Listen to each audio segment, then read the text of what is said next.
यही हमारी अंतिम रात है।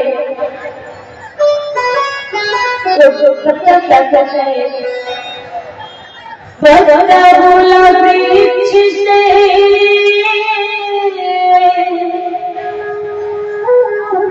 शुरू वृक्ष मंबा, पता बोला वृक्ष से शुरू वृक्ष मंबा, अब के बिछड़े कब मिले दूर गिरे हैं जा। अब तो हम आपसे बिछड़ गए, बहुत दूर जाकर के गिर गए, ना जाने इसके बाद हम एक दूसरे से कब मिलेंगे। तो वृक्ष कहता है क्या, वृक्ष बोला पाती से सुनो बात मंबा, वृक्ष बोला पाती से सुनो बात मंबा, यह तो जगत की रीत है, एक आवत जा। यह तो जगत की रीत है, एक आवत जा। यह तो जगत की रीत है, एक आवत जा। इस संसार में कोई किसी का नहीं है, किसी का नहीं होता है, ये कहता है कोई जाता। जब तक हमारे शरीर में प्राण है ना, तब तक सारे रिश्ते नाते हैं, सब कुछ है, मान सम्मान सब कुछ। मर जाने के कुछ ही दिन बाद आपका नाम निशान मिट जाता है। बहुत रोएंगे 10 दिन तक, 20 दिन तक, 1 महीना, 2 महीना, इससे ज्यादा कोई नहीं होता है। उसके बाद उसकी जुबान पे मरे हुए व्यक्ति का नाम भी नहीं आता है। ऐसी ये दुनिया है। ये रंगमंच है, रंगमंच। लीला करेंगे, लीला की मेरे भाई का रोल अदा किए, ये मेरे बहन का रोल अदा किए, पत्नी का रोल, और फिर मालिक जितना समय निश्चित करके बैठे हैं लीला करने के लिए, उतना ही समय तक हम लीला कर सकते हैं। अभिनय उतनी समय तक कर सकते हैं, फिर से जाएंगे। और जो जिस प्रकार से लीला करता है, भगवान वैसी वस्त्र पहना करके फिर भेजते हैं, जो जिस प्रकार से। इसीलिए कहा जाता है कि धर्म करो, धर्म करो, कर्म करो, भजन करो, कथा श्रवण करो, दान करो, पुण्य करो, यही अपना कमाई है।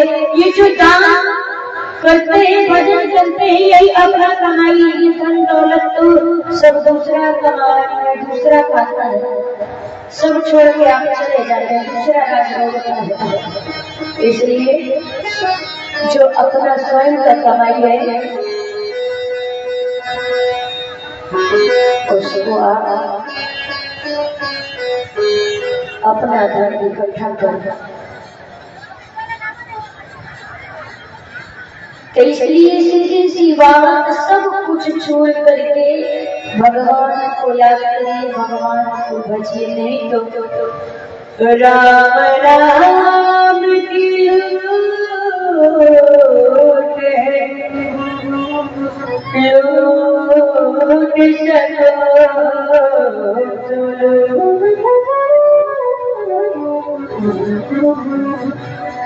अंत समय पछताओगे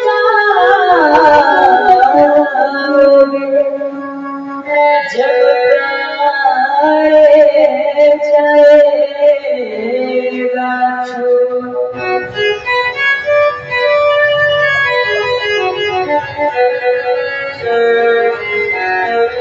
समय में जाने की बात है, परमात्मा हिसाब लेके कि सारी जिंदगी तुमने कमाया क्या है, मुझे हिसाब दो। इसमें से कोई भी ऐसे व्यक्ति नहीं होंगे जो धन दौलत पैसा रुपया लेकर के जाते हैं, जाएंगे कोई नहीं जाएगा। इसलिए अपना फर्ज अदा करिए, भगवान के प्रति तन मन धन से समर्पित हो जाइए एकदम। नहीं तो भगवान भी कहेंगे कि छोड़ो, ये सिर्फ मनुष्य तन पाया है, सिर्फ कुछ किया ही नहीं, सिर्फ मोह माया में फंस करके अपने समय को व्यतीत कर दिया है। तो परमात्मा भी माफ नहीं करेंगे। इंसानों से लड़के झगड़ के झूठ बोल के चीना चोरी करके सब करके हम पार लग जाते हैं, लेकिन उस कन्हैया से कैसे पार लगेंगे।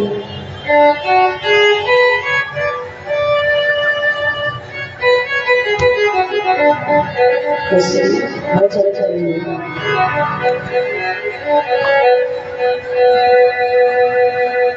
भगवान की पावन कथा कल श्रवण कर रहे थे। सभी ब्रजवासी मिलकर गोवर्धन कवच से भगवान का पूजा करते हैं। भगवान अलग अलग रंगों में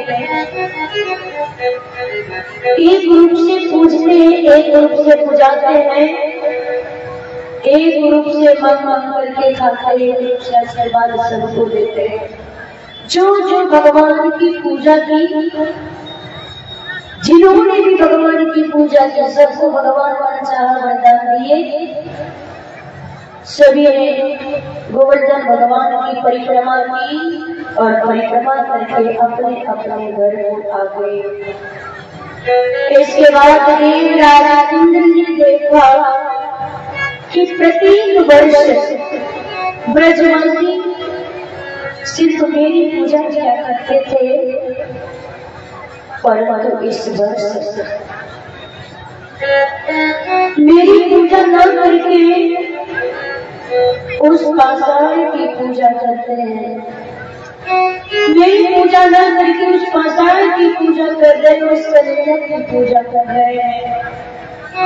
उस कृष्ण को लगता है कि मेरे महात्मा को नहीं जानता है। अभी मैं अभी उस कृष्ण को, अपने महात्मा को दिखाता हूँ कि मैं कौन हूँ।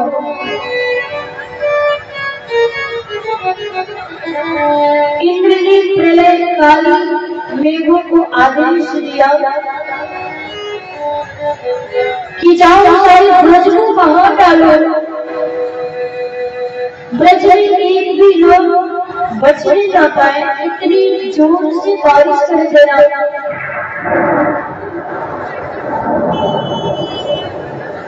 चारों तरफ बादल मंडराने लगे, तो ब्रजवासी घबराई और घबरा करके वो भगवान के शरण में गए और कहने लगे, कृष्ण कृष्ण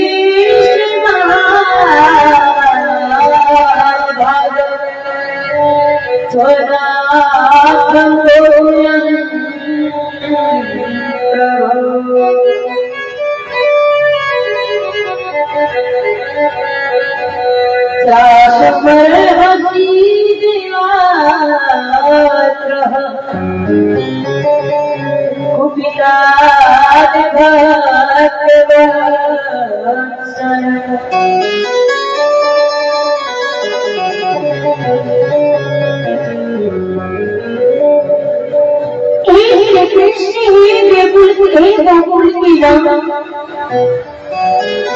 देवराज इंद्र आज कुपित हो गए हैं और ऐसा लगता है कि आज सारे ब्रज को बहा देंगे। आप भक्त वत्सल हैं, हमारी रक्षा करिए। हम सब लोग आपके शरण में आए हुए हैं। भगवान ने कहा कि आप चिंता मत करिए, आप जिनकी पूजा किए हैं वही परमात्मा तुम्हारी रक्षा करेंगे। आप किसी भी प्रकार की चिंता मत करिए। चलो मेरे साथ सब गोवर्धन चलो। तो सभी ब्रजवासी भगवान के साथ आज भगवान सबकी रक्षा के लिए कनिष्ठ उंगली पे गोवर्धन पर्वत को धारण किए और 7 दिन तक उस ब्रज में बारिश होती रही, परंतु एक भी पानी, एक भी बारिश उस ब्रज में नहीं कर गया। एक भी बूंद पानी उस ब्रज में कहीं नहीं गया। क्यों? उसका कारण था। उसका कारण क्या है? रामावतार में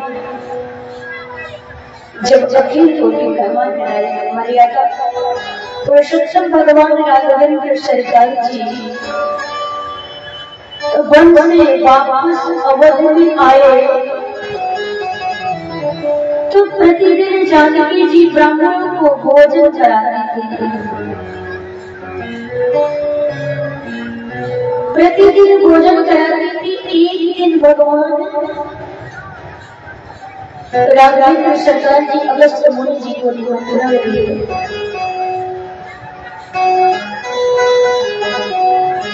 कि हे ऋषि, आप हमारे वहां भोजन के लिए बुलाइए। अगस्त ऋषि आए भोजन के लिए।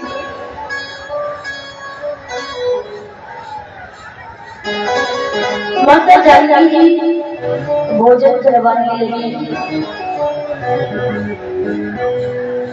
कुबेर ने अपने भंडार को खोल दिया। इधर यदि सिद्धि ने भोजन बनाना प्रारंभ किया, परंतु अगस्त ऋषि जी का पेट नहीं भरा।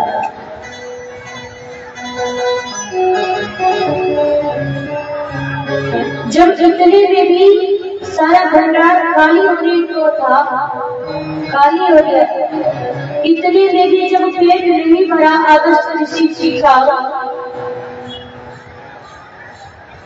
तब जानकी जी ने कहा कि हे ईश्वर, लोग ऐसा कहते हैं कि जब आधे पेट भोजन हो जाए तो पानी पी लेना चाहिए, जल पी लेना चाहिए। ऋषि देव ने कहा, अगस्त ऋषि जी ने कहा कि हे देवी, आप चिंता मत करिए, जब मुझे आधा पेट भोजन हो जाएगा तो मैं स्वयं ही पानी पी लूंगा।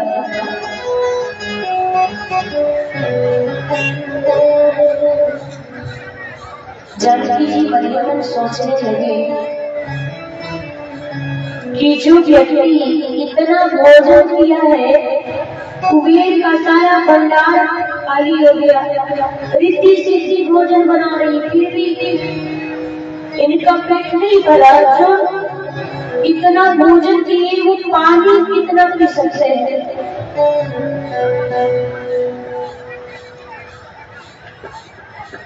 अभी तो इनका आधा पेट भी भोजन नहीं हुआ है। तो राम जी की ओर इशारा करती है कि हे प्रभु, आप इस ब्राह्मण को लेकर के आए हैं जिनका अभी तक आधा भी पेट नहीं भर पाया, फिर भोजन इतना किए तो पानी कितना पाएंगे? तब भगवान राघवेंद्र सरकार जी ने कहा कि हे महाराज, मैं आपको इतना ही भोजन करवा पाऊंगा, इससे अधिक नहीं करवा पाऊंगा। अगस्त ऋषि ने कहा ठीक है, अब आप मुझे जल पिलाओ।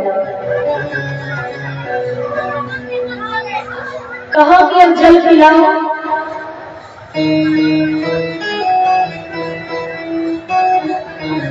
तो जानकी जी ने भगवान से फिर निवेदन किया कि अब जल आप ही पिलाइए प्रभु, जल हम नहीं पिलाएंगे, इसीलिए प्रभु पानी को आप ही पिला लीजिए। तो जब कृष्ण अवतार हुआ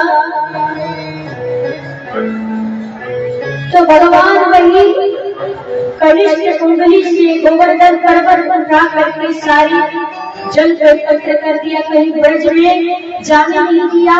तो फिर उन्होंने अगस्त ऋषि जी को निमंत्रण दिया कि हे प्रभु अब आप आइए और जल लीजिए। रामा अवतार के प्यासे अगस्त ऋषि जी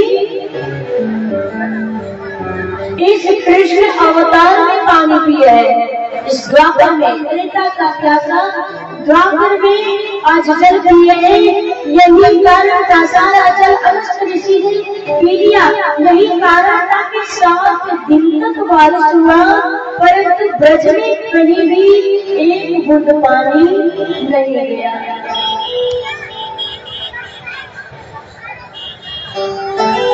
देवताओं के गुरु बृहस्पति ने इंद्र को समझाया कि तुम भगवान के प्रति अपराध कर रहे हो, भगवत अपराध कर रहे हो, जिसे तुम साधारण समझ रहे हो ना, वो कोई साधारण नहीं है।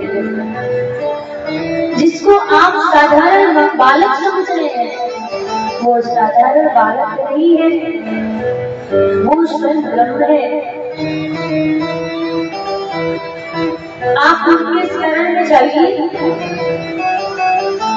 भगवान ने बारिश बंद होने पर गोवर्धन पर्वत को उसी स्थान पर स्थापित कर दिया और सभी ब्रजवासियों ने भगवान से खूब आशीर्वाद, सभी ब्रजवासी भगवान को खूब आशीर्वाद दिए और देखा कि देवराज इंद्र भगवत शरणागति हो गया है, भगवान के शरण में आ गया है और भगवान से क्षमा मांग रहा है कि हे प्रभु अब मैं आपके शरण में आ गया हूँ, आपके चरण कमल में आ गया हूँ, अब आप मुझे क्षमा कर दीजिए।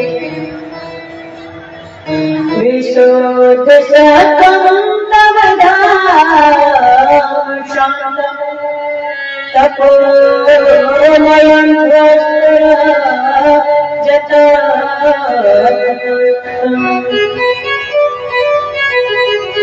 माया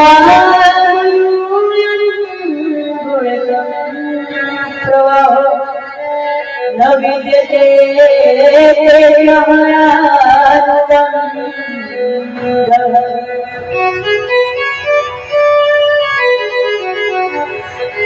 विशुद्ध स्वरूप तपोज्ञान के धाम हे मायापति सर्वगुण संपन्न हे दीनबंधु, आप मेरे पिता हैं, आप मेरे गुरु हैं, आप मेरे ईश्वर हैं। काल ही आपका दंड है। आप स्वयं कि अपने इच्छा से रघुवंश में अवतार लेकर के आए हुए हैं। जैसे एक पिता पुत्र के अपराध को क्षमा कर देता है और उसको उठा लेता है, अपराध को क्षमा कर दीजिए प्रभु, वैसे ही मेरे अपराधों को क्षमा कर दीजिए प्रभु। पाहि नाथ करे पाहि गोसाई, भूतल करहु लपट कीनाई। नमस्तुभ्यं भगवते पुरुषाय महात्मने वासुदेवाय कृष्णाय सात्वतं पतये नमः।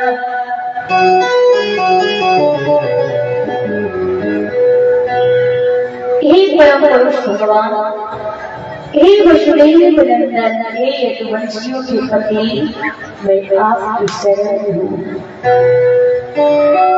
भगवान का अभिषेक किया, इसके बाद माँ यशोदा भगवान को 56 भोग लगाती है और भगवान ने बड़े ही प्रेम से रोगा भोग को। इसके बाद एकादशी का व्रत करके बाबा नंद द्वादशी के तिथि में प्रातः बिना मुहूर्त के लिए स्नान करने के लिए चले गए। जिनको वरुण के दूत ने पकड़ लिया और वह लोग लेकर के चले गए। माँ यशोदा को चिंता होने लगी। तो भगवान ने माँ के इस चेचाकर देख करके गए और वरुण के पास वहां से बाबा नंद को करवा करके वापस आते हैं। इसके बाद में शरद ऋतु आ गई। शरद ऋतु में भगवान गोपियों के साथ में महाराज करना चाहते हैं। तो ये भक्त के प्रपंच का अभाव हो जाना ही रास कहलाता है। यानी कि जीव जीवात्मा और परमात्मा एक हो जाए, इसी का नाम रास है। जीव जीवात्मा और परमात्मा तीनों एक हो जाए, इसी का नाम रास है। अपनी शरीर की शुद्ध भूल जाए, जैसे भगवान शिव भूल गए थे अपने शुद्ध को।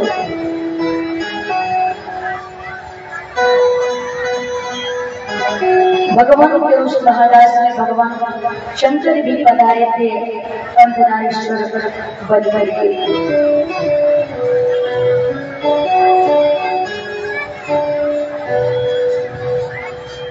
तो इसलिए सुखदेव जी महाराज के वर्णन करते हैं कि शरद ऋतु के रात्रि के समय में भगवान की ये जो भगवान का मन है वो चक्र की गति से चलने लगा।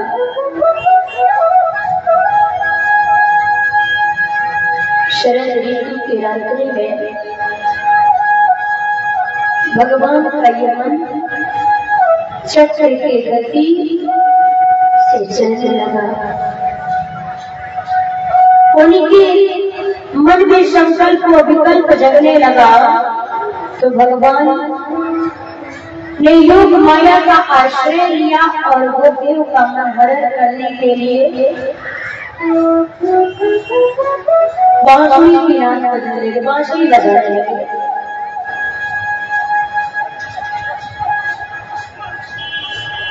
बंसी को जब बजाने लगे तो जिस गोपी ने भी भगवान की इस बंसी की आवाज सुनी है,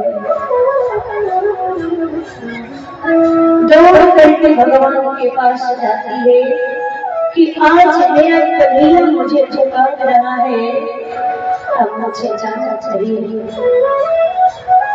उस बंसी की तान को सुन करके बावली होकर के दौड़ पड़ी कि मेरा कन्हैया, मेरा प्रीतम मुझे पुकार रहा है, मुझे जाना चाहिए। तान सुना और भगवत रास में सम्मिलित होने लगे और कुछ गोपी के तो पति रोकने लगे, जाने नहीं दे रहे थे। तो पति के रोकने पे शरीर वहां था, लेकिन ये जो आत्मा है ना वो परमात्मा के पास पहुंचा दिया। यह आत्मा ये मन भगवान के रास में आ गई। गोपियों को आया हुआ देख भगवान ने उन गोपियों का स्वागत किया। स्वागतम वो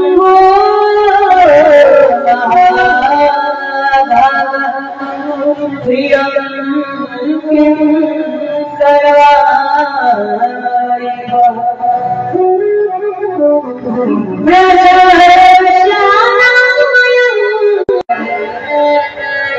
तुम्हारा स्वागत है, हम आपका स्वागत करते हैं। हे गोपी, हम आपसे पूछना चाहते हैं कि आप सब अंधेरी रात में ब्रज को छोड़ करके इस दूसरी आयु करो और फिर अपने अपने घर वापस चले जाओ, अपने अपने पतियों के पास अपने अपने पतियों का सेवा करो। गोपियों ने कहा कि आप ही ने तो हमें बुलाया है और आप ही हमें अब जाओ। भगवान ने कहा गोपियों सेवा करो, पति के कहे हुए बातों पे चलो, पति जो कुछ भी कहे उसके बातों को मानो। और इसमें से हम जानना चाहेंगे कि इसमें से जितनी भी माताएं बहने हैं, माई बहने जिनके पति हैं, कितने लोग अपने अपने पति का सेवा करते हैं? जरा हाथ ऊपर उठाइए। कितने लोग पति का बात मानते हैं? बस इतने सारे लोग बेचारे ही लोग। कितने लोग पति का सेवा करते हैं? ईमानदारी से हाथ उठाइए।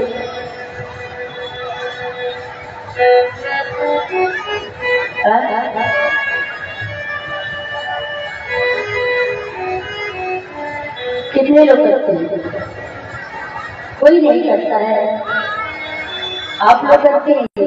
क्या बात है। जय हो, जय हो भारत देश। हमारे भारत में कुछ लोग तो करते हैं, लेकिन कुछ लोग करते नहीं, वो को भी करवाते हैं। कलयुग है भाई, कलयुग में पति का सेवा नहीं, पति ही पत्नी का सेवा करते हैं। भैया करते हैं कि भैया जी करते हैं? हाँ भाई सकते हैं, क्योंकि कलयुग है। नहीं तो जैसे ही बेला उठेगा ना, अरे एक पति पत्नी थे, पति पत्नी में कभी पटपटी नहीं थी। रोज झगड़ा। पत्नी जब भी खाना बना के देती थी तो पति एक वृक्ष निकाल देता था। एक दिन पत्नी घर में घी वो कुछ रखता नहीं था, पत्नी ने एक दिन रोटी बना कर दिया, खाना ला करके जैसे ही खाना खाने को बैठा था, देखो जैसे तैसे खाना बना के रोज देती थी। इसका मन नहीं लगता, ये रोटी भी है बना के, रोटी में घी तो लगा देती, रोटी में घी लगाते हैं ना। पत्नी सुनते खुद डांट पीस रही है, उठाई बेलन दे दिया। पति को जैसे बेलन दिया तो इतना बड़ा यहाँ पे आ गया, होता है ना, इतना बड़ा यहाँ पे आ गया। अब पति जा रहा था, पड़ोसी भाई साहब ने कहा कि भाई साहब ये क्या है? कहा क्या करे भाई साहब? जा रहा था, सीढ़ियों से गिर गया तो ये इतना बड़ा आ गया। पड़ोसी ने कहा अरे भाई जब गिर गया तो घी लगा लेते थे। कहा अरे भाई घी रहता घी का तो घी का सब नासरा है। दुखी होकर के सब अपने मित्र के पास गया और मित्र से दुख प्रकट करने लगा। कहा मित्र अंदर दुखी जान पड़ता है, दुखी क्यों है? मित्र ने कहा अपने पत्नी से बड़ा दुखी हुआ, झगड़ा करते आया। पति ने कहा क्या हुआ? आप पत्नी से कभी बनती नहीं है? क्यों पटती नहीं है? नहीं पत्नी खुश नहीं रहती? नहीं ना मैं ही खुश रहता हूँ। तो क्यों? पत्नी तेरे ऊपर बिल्कुल प्रसन्न नहीं ना, तो पत्नी की बड़ाई नहीं करता है? अरे क्या बड़ाई करूँ? जब बड़ाई करके लायक रहे पत्नी तब तो बड़ाई करूँ। अगर बड़ाई करने लायक न रहे तब भी बड़ाई करूँ। कहा पत्नी सबसे ज्यादा खुश किस चीज से होती है पता है? आप लोगों को पता? पत्नी की कौन सी बड़ाई करेंगे तो सबसे ज्यादा खुश रहेंगे? यदि पत्नी की खाने की बड़ाई करते ना तो इतना मतलब मुंह में लड्डू फूटेगा। हमसे बढ़िया तो कोई है नहीं। कहा खाने की बड़ाई किया अगर पत्नी खुश रहेगी, मित्र ने कहा वो खाने लायक बनाए तब तो बड़ाई करूं। मित्र ने कहा खाने लायक नहीं भी बनाए तब भी पत्नी की बड़ाई कर दिया कर।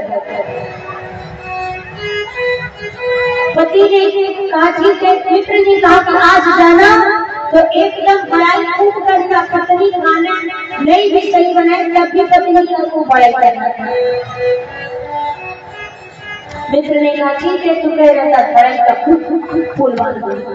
बोले आज पत्नी की बड़ाई करना, देखना पत्नी तुझसे कितना प्रेम करेगी, रोज से एकदम प्रसन्न हो जाएगी।